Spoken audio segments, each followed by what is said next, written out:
నన్ను సాక్షిగా పెట్టిన దేవుడికి వందనాలు. సమయం ఇచ్చిన పాస్టర్కి కృతజ్ఞతాస్తున్నప్పుడు యాక్చువల్లీ నేను సాక్ష్యం చెప్పాలనుకోలేదు, కానీ నాకు అక్కడ కూర్చున్న ప్రతిసారి దేవుడు చెప్పని ప్రేరేపణిస్తుంటే వచ్చాను. యాక్చువల్లీ నేను ఇవాళ వర్క్ డ్యూటీలో ఉండాలి. నాకు నేనైతే ఆఫ్టర్నూన్ నుంచి నాకు చాలా కాల్ పెయిన్ వచ్చింది. ఎందుకు వచ్చిందో తెలియదు. చర్చికి అయితే రాలేను, అలానే ఆఫీస్కి వెళ్ళలేను అనుకున్నాను. సాటర్డే కూడా చాలా పెయిన్తోనే చర్చికి వచ్చాను. అలాగే ప్రార్థన చేసుకొని వెళ్ళిపోయాను.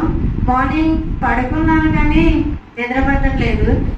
చర్చికి వచ్చలే, సాయంత్రం ఉంది కదా, సాయంత్రం సర్వీస్ ఉంది కదా అని అనుకొని వదిలేశాను. 10 వరకు రెడీ అవ్వలేదు. ఇంకా అప్పుడు దేవుడు ఒకటే, ఉదయం నేను 2 months అయింది ఉదయం వచ్చి, సండే మార్నింగ్ సర్వీస్కి వచ్చి, ఈరోజు సమయం దొరికినప్పుడు కూడా వెళ్ళకపోవడం అపరాధమే కదా, దేవుడు ప్రేరేపిస్తున్నప్పుడు కూడా చర్చికి వెళ్ళకపోవడం నష్టమేనని చాలా ప్రయాసంతో వచ్చాను. కానీ వచ్చేటప్పుడు మాత్రం చిన్న పెయిన్ కూడా రాలేదు. అందుకే దేవుడికి కృతజ్ఞతాస్తున్నా. ఈ చిన్న సాక్ష్యం దేవుడు దీవించడాక.